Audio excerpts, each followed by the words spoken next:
Los tipos de interés se están disparando en todo el mundo. En Estados Unidos, en Reino Unido, en Japón, en Alemania y en Francia. ¿Qué está sucediendo y cómo te terminará afectando? Veámoslo.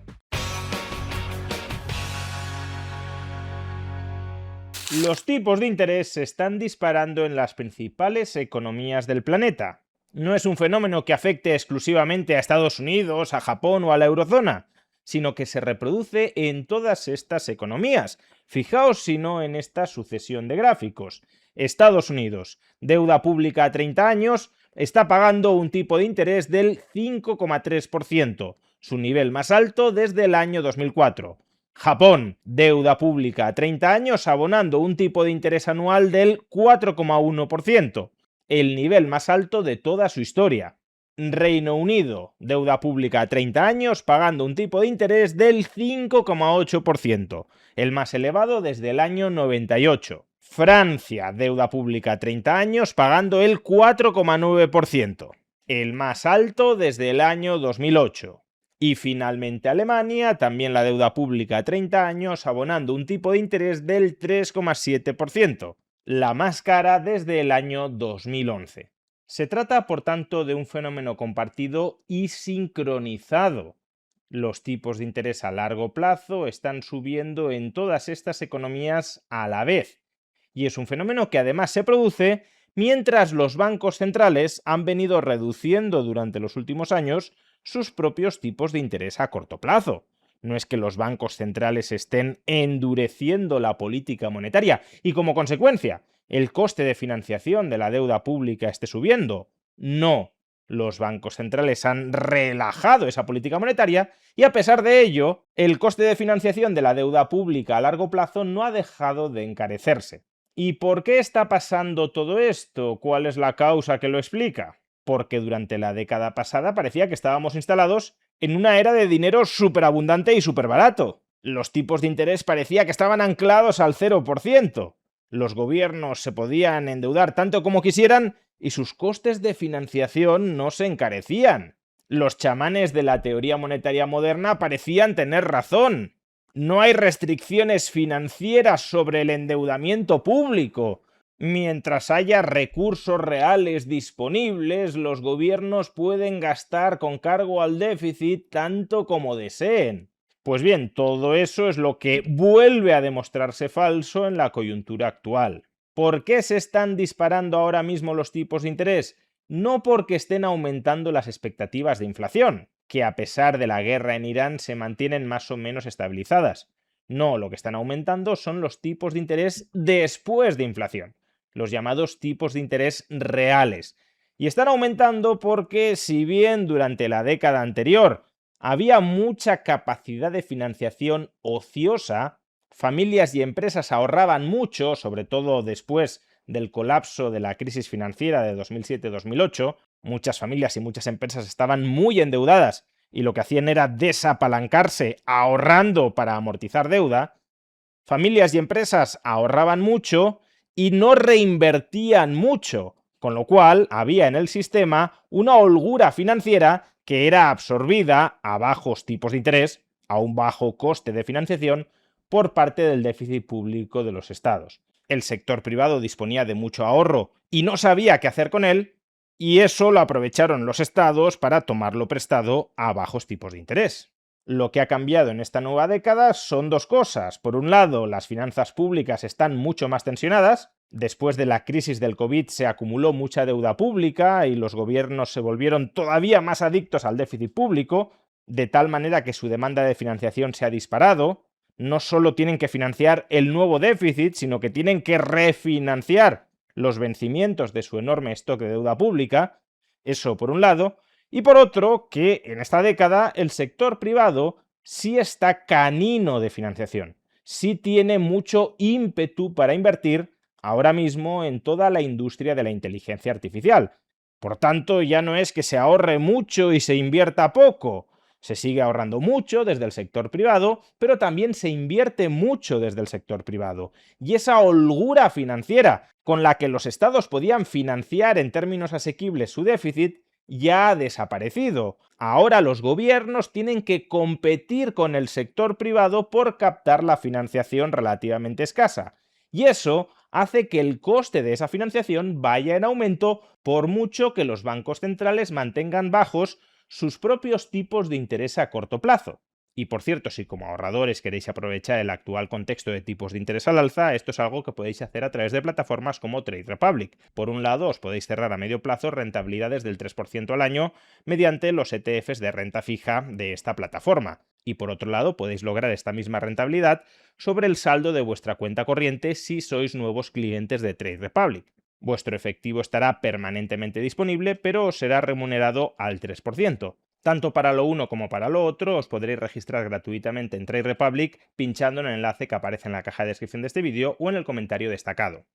Y cuidado, que suban los tipos de interés a largo plazo no tiene por qué ser una mala señal para la economía. Ya lo explicamos en un vídeo anterior. Que suban los tipos de interés a largo plazo puede ser una señal positiva de que las expectativas de crecimiento y de generación de riqueza futura son muy intensas.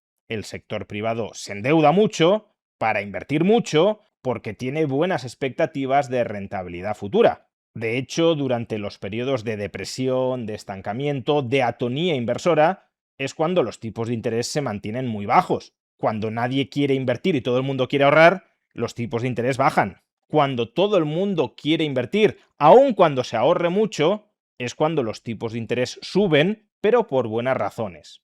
Ahora bien, no perdamos de vista que el sector privado solo explica parte de esta subida. La otra parte, como he señalado, es el exceso de endeudamiento público, es la adicción a la deuda pública por parte de los principales gobiernos occidentales.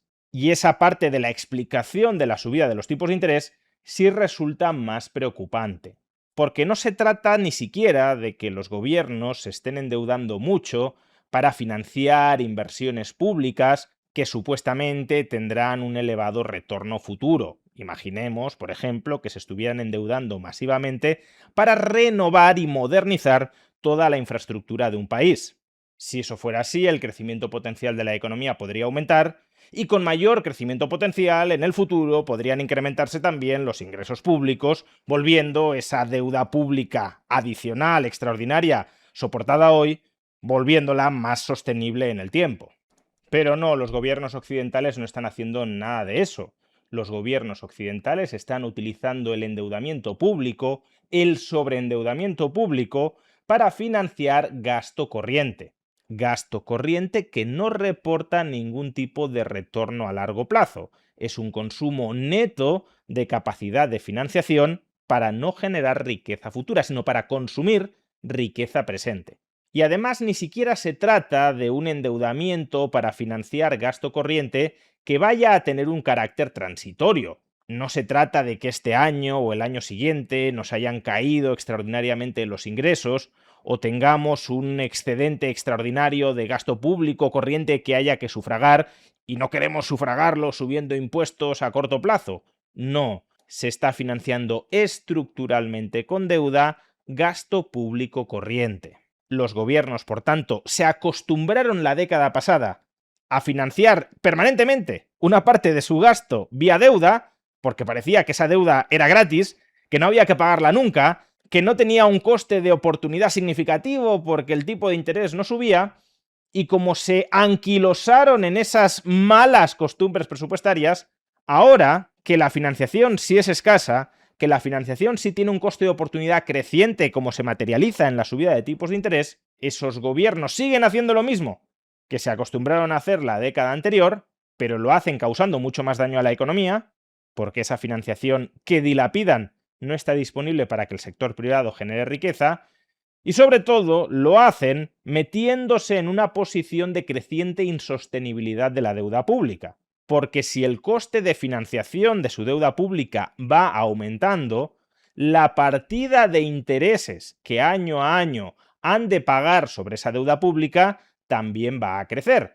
Y si tú tienes un déficit público antes de contar intereses y la partida de intereses te va en aumento, pues entonces el déficit público total, la nueva deuda que tienes que emitir cada año para mantenerte en tablas, también va en aumento. Y eso hace que, a su vez, el tipo de interés de la deuda pública siga creciendo, porque vas necesitando cada vez más financiación al tiempo que te vas volviendo menos solvente. Y es en este punto donde las magufadas de la teoría monetaria moderna no sirven claramente para nada. Hasta cierto punto es lo que le está sucediendo a Japón. El tipo de interés de la deuda pública japonesa va en aumento. Por supuesto que el gobierno japonés podría financiar su endeudamiento a través del Banco Central, monetizando su déficit público, pero eso supondría crear muchos más yenes en un momento en el que no existe ni nacional ni internacionalmente una demanda de atesoramiento de yenes tan intensa. Dicho de otra manera, si el Banco Central de Japón hiciera esto, el yen se depreciaría mucho más de lo que ya se ha depreciado, estamos en un contexto de depreciación histórica del yen, y eso generaría mucha más inflación interna. Es decir, sí, los gobiernos hasta cierto punto pueden financiarse a tipos de interés más bajos que los del mercado, generando inflación sobre sus ciudadanos y por tanto transfiriéndoles a sus ciudadanos ese coste. Por eso, por cierto, a la teoría monetaria moderna no les gustan los bancos centrales independientes, porque los bancos centrales independientes en general no están dispuestos a efectuar esta transacción y ellos querrían que sí se ejecutara esta transacción. Es decir, que el gobierno se financie teóricamente a un bajo coste financiero a costa de generar inflación sobre los ciudadanos. Esto último es lo que suelen ocultar como coste último de sus políticas. Sea como fuere, estamos en un contexto en el que las restricciones financieras se están volviendo a morder. Estamos en un contexto donde la capacidad de financiación es relativamente escasa con respecto a la necesidad pública y privada de financiación y donde, por tanto, el precio de esa financiación, el tipo de interés, va en aumento. Y en algún punto habrá que empezar a tomar decisiones. O se reprime la demanda privada de financiación, por ejemplo, pinchando el boom inversor de la inteligencia artificial, o se cercena la demanda de financiación de los estados, por ejemplo, recortando el gasto público, o se fuerzan mecanismos de ahorro forzoso adicional sobre la población, para que la población otorgue más capacidad de financiación a estados y al sector privado. Y es que esta dinámica de tipos de interés cada vez más altos es algo que las finanzas públicas no están estructuradas para soportar. Y por eso, si siguen subiendo los tipos de interés, los gobiernos terminarán reaccionando de alguna manera que muy probablemente no será beneficiosa para los ciudadanos.